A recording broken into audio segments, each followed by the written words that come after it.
Today I will show you a biography, comedy, drama film from 2011, titled The Intouchable.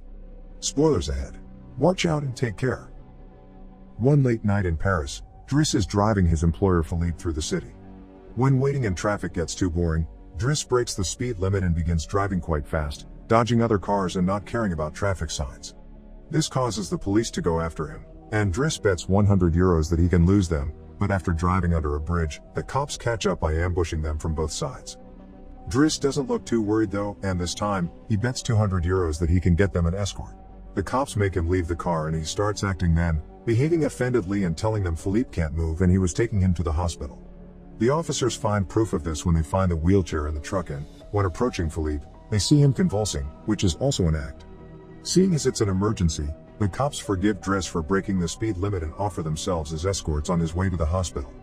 To celebrate winning the bet, Driss plays September by Earth, Wind and Fire, and when they arrive at their destination, he shares a smoke with Philippe as soon as the cops are gone. Driss promises he'll handle it and drives them away just before the hospital staff could find them. This friendship began many months ago. Philippe and his assistant Magali are holding interviews to find a new caretaker for him, but it isn't going too well, because all applicants have very standard or awkward answers to their interview questions. But they're suddenly surprised when Driss storms in, ignoring the fact it isn't his turn quite yet, because he only wants some papers to be signed saying they won't hire him so he can get the unemployment benefits. He's blunt and a little rude, even hitting on Magali, but Philippe finds him amusing and asks him to come back the next day for his signed papers. Driss goes back to his home in a humble neighborhood and tries to take a bath while all his little siblings bother him, only managing to get it done in time thanks to his sister Mina, who is a bit older than the others and more responsible. While waiting for their mom to arrive, he looks through the window and notices his brother Adama getting out of a suspicious car. When the boy enters the apartment, he just says he was at school and leaves again after grabbing his bag, causing Driss to be even more sure that he's up to something.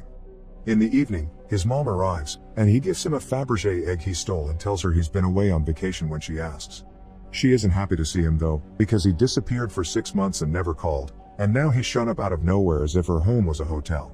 As she's absolutely done with all his lies and she has other children she has to take care of, she kicks him out and tells him not to come back. Driss spends the night having a smoke and some snacks with some neighborhood friends. The next day, Driss goes back to Philippe's house for his papers, and he's received by the housekeeper Yvonne, who shows him around the place and tells him about Philippe's daily routine. She also shows him the room he would get for himself with his very own bathroom. Driss can't help staring at the bathtub before he's dragged to see Philippe, who offers the signed sheet of paper but also a job opportunity. Driss accepts the 1-month trial, and Philippe tells him he bets he won't last 2 weeks. After bringing his things to his room, Driss is taught how to take care of Philippe. He must learn how to keep his legs stimulated, how to put him in the wheelchair, how to help him shower and change his clothes. Things get awkward when Driss discovers he must put on him some high stockings and even clean his butt after Philippe uses the bathroom. But no matter how much he complains and says he won't do those chores, he ends up accepting them as part of his job. Later in the evening, while he's enjoying a snack on the roof, he's interrupted by Philippe's daughter Elisa and her boyfriend Bastien, who are looking for a private place to make out, and he kicks them both out after refusing to share his beer. Driss quickly gets used to the daily routine with Philippe, even if at first he does make some mistakes he learns from, like handing the phone to Philippe instead of putting it on his ear or forgetting the baby monitor while having a bath. He also learns to organize his mail in different folders, most of the letters he opens for Philippe, but there's a series of private ones he isn't allowed to look at. When he finds a flyer promoting female escorts, he decides to start a file just for those instead of throwing them in the trash as Philippe says. It's not all work in this new life though. Driss still makes sure to have a good time. He keeps trying to hit on Magali to no avail, and sometimes calls escorts to join him in bed. One morning, after Yvonne comes to his room to scold him for being late, she finds some dangerous weapons in his bag, but she doesn't comment on them yet. Driss' work today is to drive Philippe around, but he refuses to put him in the back of a van as if he was cargo, so instead, he takes him on one of the fancy cars that don't see much use. Philippe, who first thinks this isn't suitable and says they should be pragmatic, is soon getting excited at the idea of a faster, less boring ride, although Yvonne still disapproves. When they try to leave the building, there's a neighbor parked at their entrance, ignoring the sign on the door that says it's forbidden. Driss wastes no time and goes after the guy, grabbing him by the front of his shirt and threatening him until he moves the car. Philippe is impressed by his actions, but Yvonne, once again, disapproves. The pair goes to a museum, where Philippe is planning to buy a piece of artwork that Driss considers not worth the money because it's just a red blotch on the canvas. Afterward, Philippe meets with a relative of his, who tells him everyone is worried about Driss since he can be violent. He's also discovered he has a criminal record, but Philippe doesn't care. He appreciates Driss because he doesn't pity him and doesn't mind joking around with him. After another failed attempt at hitting on Magali, Driss has dinner with Yvonne in the kitchen while listening to Philippe dictate a letter to Magali. Claiming it's a private conversation, Yvonne turns off the baby monitor and proceeds to explain what's going on. Philippe is pen pals with a woman called Eleanor. Those are the letters he didn't let Driss open. But he's never met Eleanor in person. Their relationship is purely epistolary. Speaking of love, Driss teases Yvonne for the looks the gardener gives her all the time before going to bed. He's trying to sleep when he hears some weird sounds coming from the baby monitor. Philippe is having trouble breathing. Not being capable to ignore him even if he tries, Driss goes to his room and gently guides him through the attack with soothing words and a wet cloth to wipe his face. Philippe eventually falls asleep, only to wake up again moments later, saying he needs air. This time Driss doesn't hesitate. He puts Philippe on the wheelchair, covers him with blankets, and takes him out for a stroll by the river. This is the first time Philippe has seen Paris at night in a long time, and now he's more relaxed. He explains to Driss that the medicine can only do so much and he sometimes experiences phantom pain. When they see some girls walking by, Philippe also confesses he isn't capable of pleasuring a woman because of his situation, but he still can enjoy some satisfaction when he gets his ears massaged because they are sensitive zones. When the phantom pain threatens to appear again, Driss shares one of his joints with Philippe, who is skeptical at first but ends up loving it. Afterward, they go to a restaurant, where they joke around while sharing a meal, and Philippe decides to share more of his story. He met his wife when they were students, and shortly after they got married, she had 5 miscarriages and was diagnosed with an incurable, terminal illness. That's when they adopted Elisa. Philippe has always loved competitions, extreme sports, and speed, and a paraglider gave him that.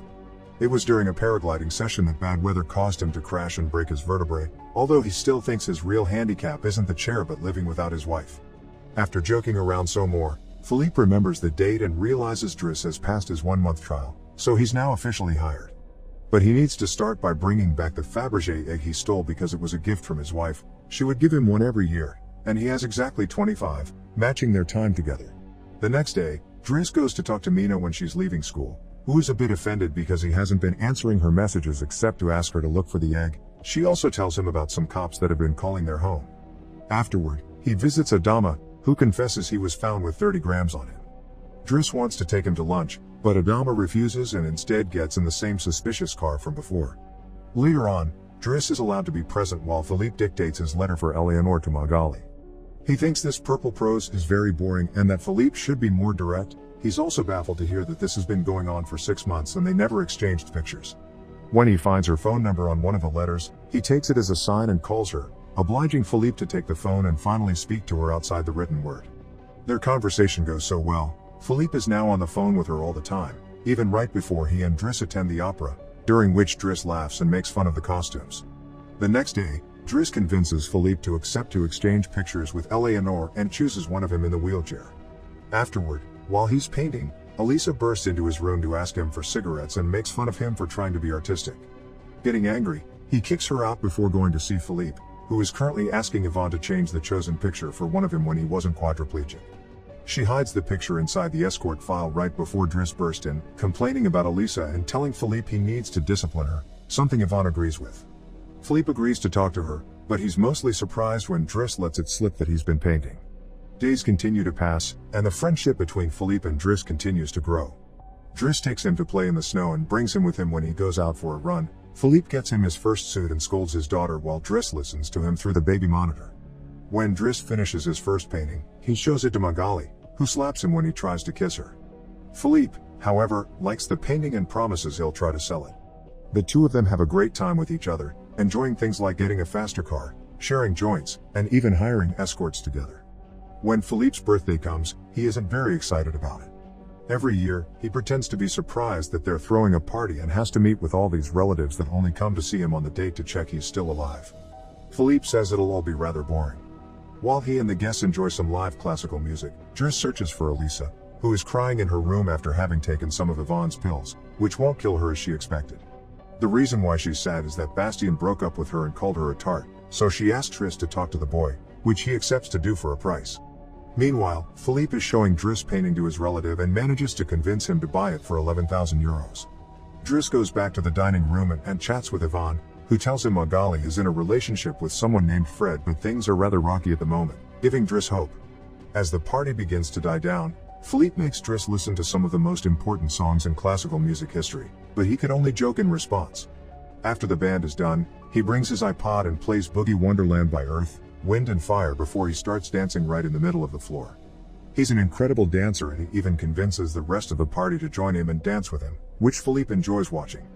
Later, when putting Philippe to bed, Driss opens Eleanor's latest letter to him. She sent her picture, showing she's rather pretty, and is telling him they should meet next week when she visits Paris. When the day of the date comes, Yvonne and Driss put Philippe through dozens of outfits until they find the perfect one. And since it's Yvonne the one that will take Philippe to the date, Driss uses his day off to visit Bastien and threatens him until the boy accepts to apologize to Eliza and to bring her croissants every day. He also asks him to fix his hair. Afterward, he visits his mother at work, but only to watch her from afar. At the restaurant, Yvonne and Philippe are waiting for Eleanor, who is very late. After waiting for an hour, Philippe gives up, calls Driss to ask him to take him away, and then leaves the restaurant without noticing Eleanor is arriving at the same time. That same night, Philippe takes Driss with him in his private plane and gives him the money he got for selling the picture, making him immeasurably happy. They make it to the countryside the next morning, and Philippe decides to go paragliding, dragging Driss with him as well. Driss doesn't want anything to do with it, but after initially freaking out, he ends up enjoying the experience. When they return home, Adama is there waiting for Driss and gets scolded when he sees the scars on his face. Adama will still not tell Driss what's happening in his life though, so Driss makes him wait in his room while he calls Mina to tell her not to worry and goes to put Philippe to bed. Philippe, however, isn't sleepy yet. After making Driss look at a painting with him, he asks him about his family, which Driss at first doesn't want to talk about, but eventually gives in. It turns out Adama technically isn't his brother and his parents aren't actually his parents, they're his aunt and uncle. They fetched him from Senegal when he was 8 because they couldn't have kids, and his real name is Bakari Bassari, but because other kids had that name, they called him Idris, and that became Driss. One day, his aunt miraculously was able to conceive, and after his uncle died, there were other men and more kids as well. In the same way Driss had talked to him about Elisa, Philippe points out that Adama needs discipline, so he fires Driss so he can be there with his family because he can't spend his whole life taking care of an old man. The next morning, after Bastien has brought his daily croissant while wearing a better hairdo, Driss packs his bags and gets ready to go. Magali comes to say her goodbyes, and when Driss tries to hit on her one last time, Magali introduces him to his significant other Fred, which is short for Frédéric. Turns out Magali isn't interested in men, and Driss gives up on the spot. On his way out of the house, he gives the baby monitor back to Yvonne and teases her for having lied to him about Magali just to mess with him. In return, she gives him the escort file he had started, and he's disappointed to find the picture he had chosen is hidden there. Driss throws away the file, but he keeps the photo for himself.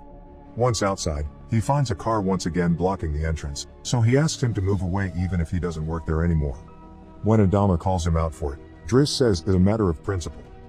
A few hours later, the two brothers go pick up their mother at the station while back at the house. Philippe is having his first dinner together with his new caretaker, who is stuffy and boring, and Philippe decides to leave him without even having a bite. Since Yvonne is out on a date with the gardener, nobody is there to scold him for it. As days pass, Driss goes back to his old life. He hangs out with his old friends again and tells the guys from the suspicious car not to bother Adama anymore. When he goes to an interview he doesn't have enough experience for, he manages to win over the employer by calling himself pragmatic and using all the art knowledge he acquired while working for Philippe. This lands him a job as a driver. Philippe continues to dislike his new caretaker and is in a constant bad mood. One night, he refuses anyone in the house to help him with his phantom pain, so Yvonne calls Driss and asks him to come over. That's how they find themselves in the situation from the beginning, with the cops chasing after them first and escorting them to the hospital later. After that little adventure, Driss drives Philippe to the coast, and the sight of the sea helps Philippe calm down. Sometime later, Driss takes care of Philippe's overgrown beard before taking him to a restaurant for lunch, but he doesn't stay, because someone else will be making Philippe company today. Driss wishes him luck and finally gives him back his egg before leaving, and Philippe starts worrying about being alone until he sees who his date is, Eleanor, who is delighted to see him and doesn't mind the chair at all. The real Count Philippe Pozzo di Borgo now lives in Morocco. He has remarried and has 2 daughters. The real Driss, actually called Abdel Yasmin Selou, has his own firm and is also married with 3 children. The 2 men continue to be very close friends to this day. Make sure to subscribe and turn on notifications so you can watch more videos like this. Thanks for watching.